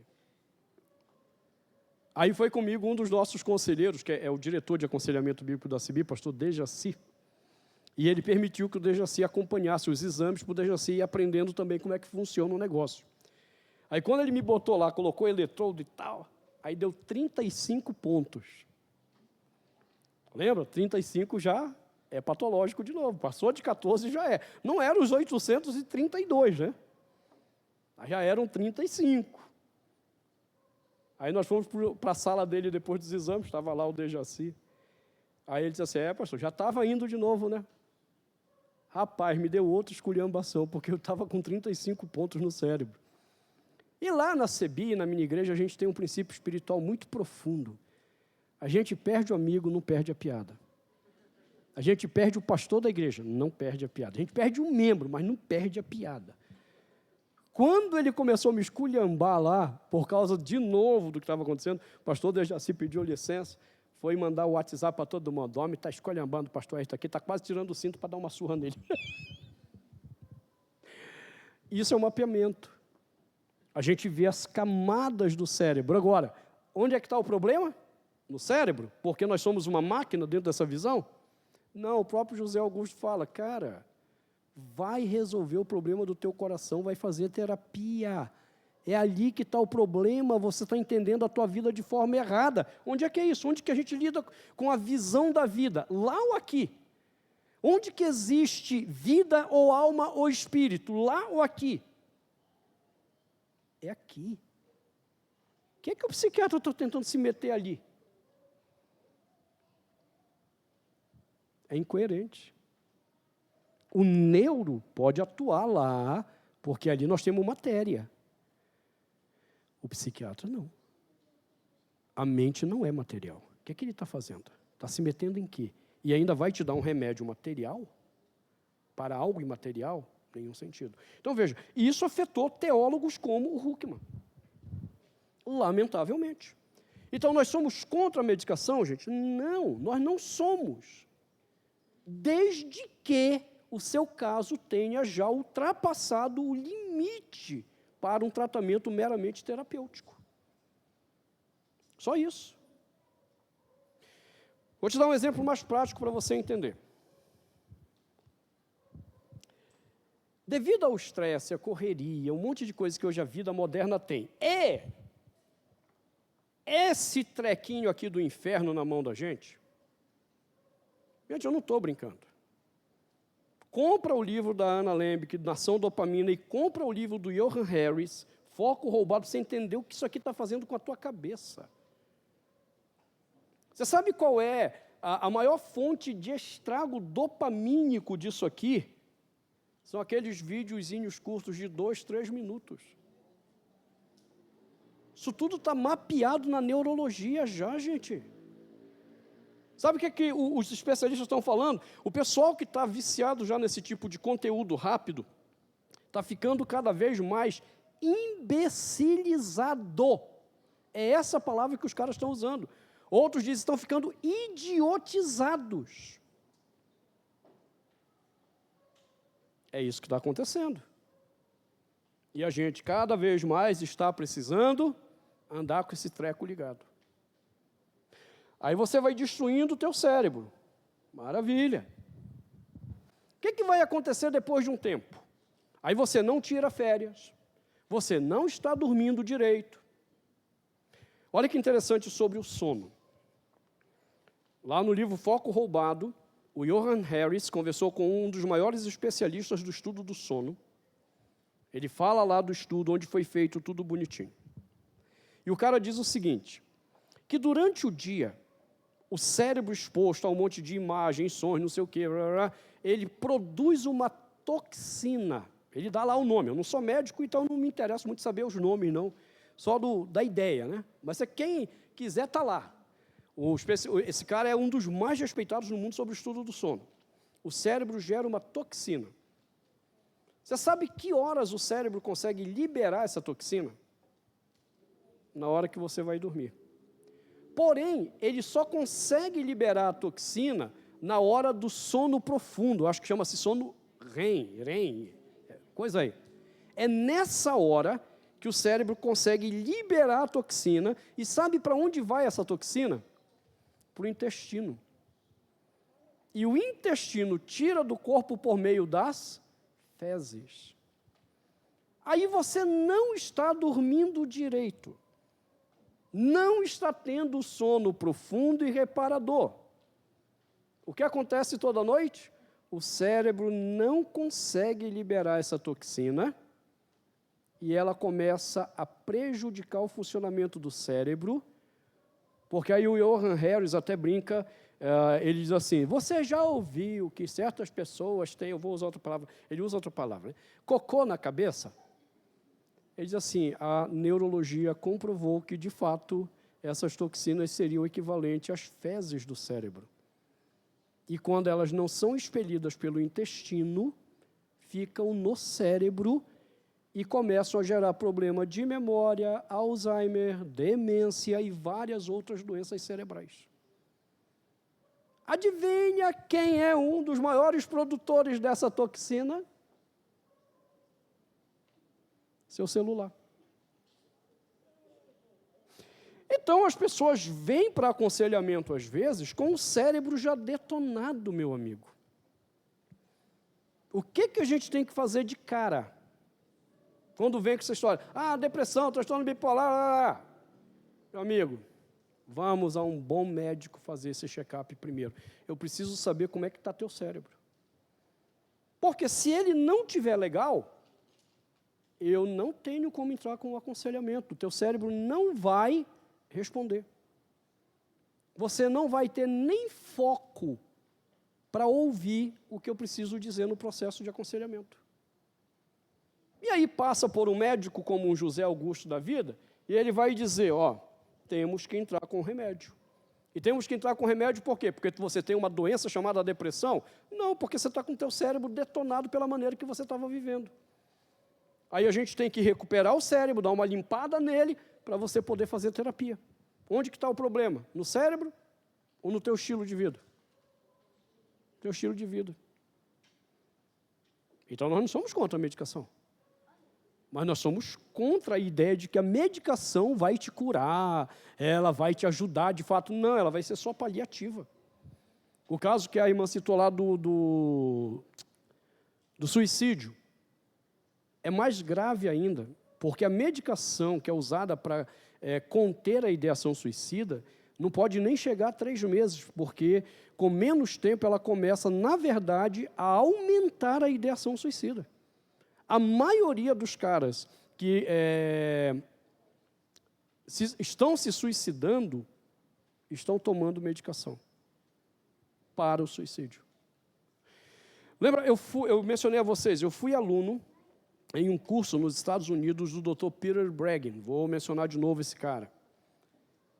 Volto a dizer, se você sabe inglês, joga lá no YouTube que você vai encontrar várias entrevistas do Peter Breggin na Oprah Winfrey. O cara aposentou como diretor do Departamento de Psiquiatria da Universidade de Harvard, presidente do Instituto de Saúde Mental do governo americano. Peter Breggin escreveu um livro que ele me deu de presente, autografou. Uma tradução literal seria o papel das drogas psiquiátricas em casos de violência, abuso e suicídio. O Peter Breggin pegou a primeira parte do livro para estudar a violência e ele se dedicou a pegar os casos de assassinatos daqueles serial killers que entram em escolas, boates nos Estados Unidos e saem matando todo mundo. O que a mídia diz para você? Porque o porte de arma é livre nos Estados Unidos. Cara, isso é mentalidade comunista do inferno. Só Jesus. E um bando de crente acredita nessa besteira. Acredita nessa besteira. Peter Breggin foi investigar isso. Um por um desses assassinos. Adivinhe o que ele descobriu? Que absolutamente todos tomavam medicação psiquiátrica e tomavam pelo tempo que a própria bula dizia que eles passariam a ter ideações de assassinato. Peter Breggin demonstrou no livro dele, é um best-seller nos Estados Unidos, esse livro dele, na área médica, que aqueles assassinatos tinham nada a ver com, porque o porte de arma é liberado. Não. Medicação psiquiátrica. Acho que não vai dar tempo de contar essa história para você entender isso aqui, porque eu vi isso de perto. Há uns anos atrás, a CEBI tinha um escritório para o aconselhamento bíblico, que na pandemia, infelizmente, a gente teve que abrir mão, para a crise financeira, a gente abriu mão. Como a gente não cobra por atendimento, aí é difícil manter mesmo, né, irmãos? É complicado. E aí tinha um site onde a pessoa entrava para pedir, a tentar agendar um aconselhamento com a nossa equipe. E alguns casos na CEBI são designados para mim por causa do meu treinamento especializado, que é exatamente transtorno mental, principalmente de esquizofrenia. Hoje, por exemplo, eu não trato mais depressão. Tá? Tem muito conselheiro na nossa equipe que lida com depressão, transtorno bipolar, eu já não lido com isso aí. Hoje eu estou lidando mais com casos complexos mesmo. Esquizofrenia, casos psicóticos, esse tipo de coisa. Aí entrou uma senhora lá pedindo aconselhamento para a filha dela. A filha tinha 14 anos e estava com ideação suicida, e a mãe pegou no diário dela um planejamento da filha que ia matar a mãe, estava tudo planejado. E depois ela tiraria a própria vida. E isso ela relatava lá no site, né, para a gente saber qual era o caso. E aí, gente, entenda, a gente tem fila de espera. Eu lamento, infelizmente a gente não tem conselheiro ainda para atender a demanda. Na minha igreja hoje, como eu disse, a gente atende mais de 120 pessoas gratuitamente. E nós temos uma demanda, tem fila de espera. Mas não conseguimos atender. E aí a mãe foi lá, ligou para a secretária, disse, olha, é grave, não sei o quê. Aí passaram para o pastor Dejaci. Aí o Dejaci veio conversar comigo. Cara, esse caso parece que é grave. Disse, embora. Vamos lá. Eu disse assim, vocês são muito amigos, né, cara? A garota está com planejamento de suicídio, de assassinato, vai matar a mãe, e vocês trouxeram para eu atender. Vocês são muito amigos. Aí fui atender a menina. Chega a garota, toda de preto, emo, literalmente emo. Aí eu fui recebê-la. Ela estava com a mãe dela, né? Aí a mãe se apresentou e tal. Aí eu falei, e aí, tudo bem contigo? Ela toda fechada, olhou para mim. Cara, eu te odeio, tá legal? Entenda, isso aqui eu ouço direto. A vontade que eu tenho de dizer para as pessoas assim, ó, fica de boa, pega a senha aí e entra na fila. E aí eu sempre digo, não tem problema, você pode me odiar quanto quiser, o importante é que eu amo você e é isso que é legal. Aí fui com ela para a sala de aconselhamento. E lá na CEBI, quando a pessoa está fazendo certificação, ela faz estágio, em que ela acompanha algumas sessões. Durante essa fase do treinamento, o estagiário não pode abrir a boca, é proibido. Se ele abrir a boca, termina a sessão, eu só digo, ó, você está fora, tchau. Aí a menina sentou. Aí eu olhei para ela e disse assim, e aí? Como é que eu posso te ajudar? Então, assim, eu estou aqui com ela e o estagiário no fundo. Aí ela olhou para a minha cara, não sei nem o que eu estou fazendo aqui. Eu disse assim, sério que você não sabe o que você está fazendo aqui? Porque, veja, isso também é a linguagem. Quando eu converso com um adolescente, a linguagem é uma. Quando eu converso com uma senhora, a linguagem é outra. Com um homem mais velho, a linguagem do conselheiro tem que ser totalmente flexível, moldável.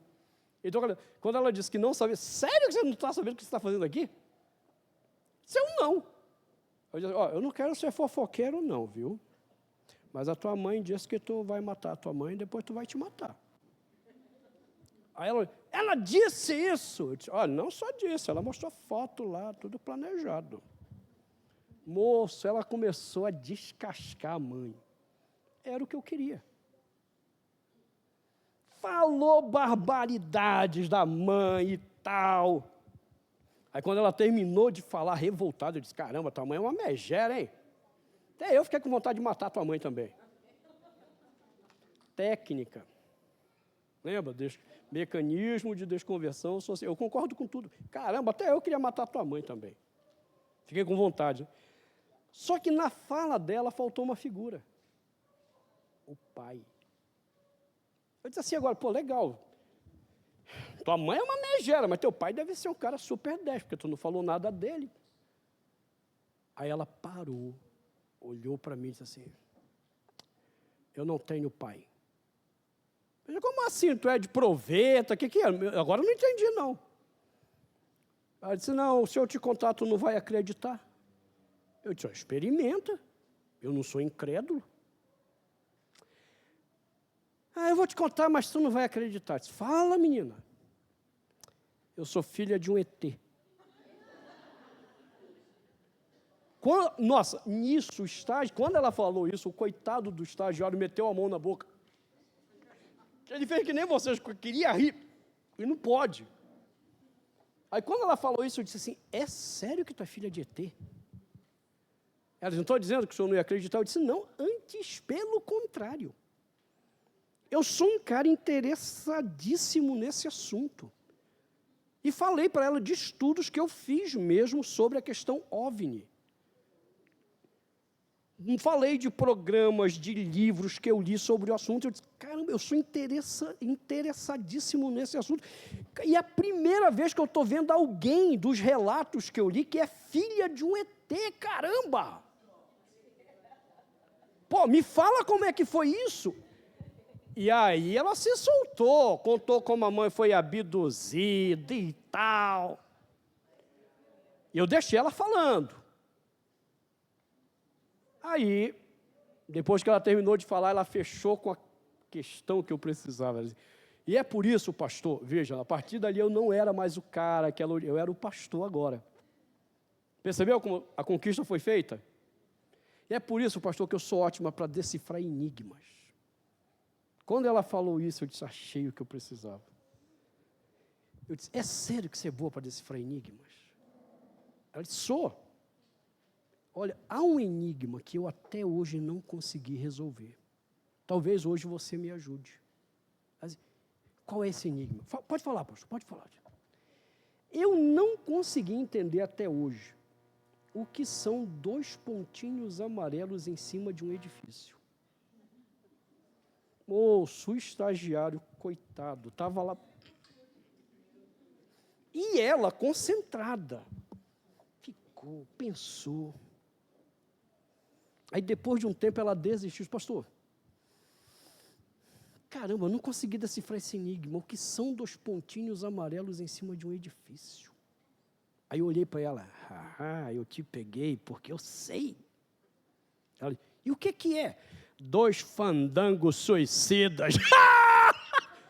E aí eu comecei a rir. A menina desandou a rir, chorar de rir. O coitado do estagiário. O que aconteceu? Conquistei a confiança dela. Ela começou a vir, a gente começou a conversar. Adivinha o que eu descobri? Com 4 anos de idade, a mãe, não suportando mais o pai, botou ele para fora de casa. Aquilo a deixou triste. Ela começou a ter reações estranhas. A mãe leva na psicóloga e é diagnosticada com depressão e TDAH para começar, 4 anos de idade. A psicóloga mandou para o psiquiatra, meteram Ritalina nela e mais um outro remédio para depressão com 4 anos de idade. Com 6 anos aumentaram mais um remédio, ela passou a tomar 3 remédios a partir dos 6 anos. Quando ela chegou aos 14 anos, ela tomava 5 remédios. O que é legal? É porque esse é o tempo em que o cérebro está terminando de se formar e a medicação provocaria ideações de assassinato e suicídio. De onde que estava vindo aquele planejamento dela todo? Medicação. Por anos. E que agora, na adolescência, cérebro começando a se consolidar, a medicação começou a induzir esse pensamento. E ela ia matar a mãe. E ela ia tirar a vida dela. Está lá o livro do Peter Bragg mostrando como tudo isso funciona com a medicação psiquiátrica. De novo, minha dica, dia 29, o doutor Atan Abi está aqui com a gente para falar só sobre essa questão da medicação psiquiátrica. Psiquiatra norte-americano, diretor-chefe do hospital no Kentucky, e que é especialista em medicação psiquiátrica para falar exatamente dessas coisas. E aí nós começamos o quê? A procura de um médico que acreditasse nisso, porque eles não tinham condições de ir no José Augusto naquele momento. Nós não estávamos com fundo financeiro de urgência para ir. E aí ela procurou um outro psiquiatra que ouviu o que eu tinha dito, porque eu disse, olha, é isso aqui que você tem que conversar com ele. O cara concordou, a loucura, eu não sou médico. Aí a mãe falou o que eu disse, e o psiquiatra, ele está certo, é isso mesmo. Cara, é mundo de ideias, pô. Médico não trabalha com mundo de ideias, médico trabalha com exames médicos. Entenda, não é um nem dois psiquiatras, estou cansado de atender pessoas e dizer, olha, volta no teu psiquiatra e fala que o teu terapeuta perguntou para o médico se não era melhor fazer assim. Aí eles voltam na outra sessão, olha, ele disse, é verdade, o seu terapeuta está certo, acho que a gente tinha que mudar esse remédio mesmo, vamos trabalhar com esse aqui. Pelo amor de Deus. Aí esse psiquiatra decidiu ouvir o que eu tinha falado, começou o trabalho de desmame dessa menina, andei com ela 1 ano em processo de aconselhamento. Com 15 anos, a menina não tinha mais ideação nenhuma. Está lá na igreja, servindo ao Senhor na Ceilândia, nenhum problema até hoje. Isso foi lá para 2014. Essa menina está com mais de quase 30 anos agora, não, já passaram mais, uns 10 anos já passaram. Ah, com 25 anos por aí. Eu tenho contato lá com a família dela até hoje. Você está entendendo? Medicação psiquiátrica quer tratar de algo que não pode tratar, que é o problema do espírito. E se um grande teólogo como Anthony Huckman caiu numa dessa, tu imagina o que está acontecendo na igreja? Para a gente finalizar essa noite aqui, diz o Polisson novamente, e aí eu quero tratar disso amanhã, que a química cerebral e a genética tornaram-se a causa eficiente da nossa personalidade. Personalidade é um problema imaterial, personalidade é um problema espiritual, e os psiquiatras começaram a dizer que, na verdade, a química cerebral e a genética que afetam, de fato, a nossa personalidade. Não somente isso, mas também as inclinações e problemas. Por exemplo, um temperamento alegre ou melancólico, tendências para a violência, alcoolismo, comer em excesso, preguiça, distração ou timidez, escolha de um comportamento homossexual ou promíscuo. A causa eficiente é sempre a causa mais interessante e aquela com a qual você deve lidar para realmente alcançar mudança. Ou se algo não pode ser mudado, pois é parte da compleição genética, temos razão para aceitar um comportamento como normal e amoral. O campo de ação está agora no corpo. O que importa é o que você recebeu de seus pais, e não aquilo que eles fizeram a você, ou seja, a informação genética. O entusiasmo, e a palavra entusiasmo aqui o Polisson usa no sentido da palavra latina, que é a ideia de vida, de trazer vida. O entusiasmo, ou a vida que se quer alcançar, está nas funções do cérebro, e não nas disfunções da família. O foco está na pesquisa sólida das ciências médicas e na psiquiatria. E a gente vai ver amanhã que medicina é uma coisa, psiquiatria é outra, tem nada a ver uma coisa com a outra. E não nas psicologias maleáveis que enfatizam a dor e a filosofia de vida. Aí a Ana Lembre que diz o quê? Aceite o sofrimento, esquece esse negócio de remédio. De uma forma muito lógica, então, 2 conclusões nascem daí. Primeiro, que o estudo biológico comportamental é que explica o seu problema, e isso é chamado de biopsiquiatria, revelando que você não é você no momento de assumir alguma responsabilidade, visto que você é apenas uma máquina que está disfuncional, ou seja, eu não tenho responsabilidade pelo que eu estou fazendo. Segundo, o que não está funcionando em você pode ser substituído, reinstalado, atualizado ou lubrificado, mesmo que ainda não compreendamos totalmente o mecanismo subjacente. Para isso existem remédios. E assim eles construíram todo esse engodo, toda esta mentira sobre o transtorno mental.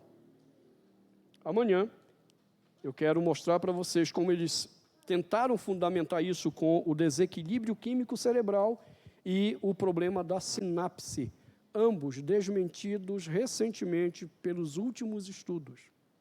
Não existe desequilíbrio químico cerebral. Não existe problema na sinapse. Isso tudo é invenção dessa ala da psiquiatria. Então, amanhã, permitindo Deus, entraremos nesse ponto. Amém?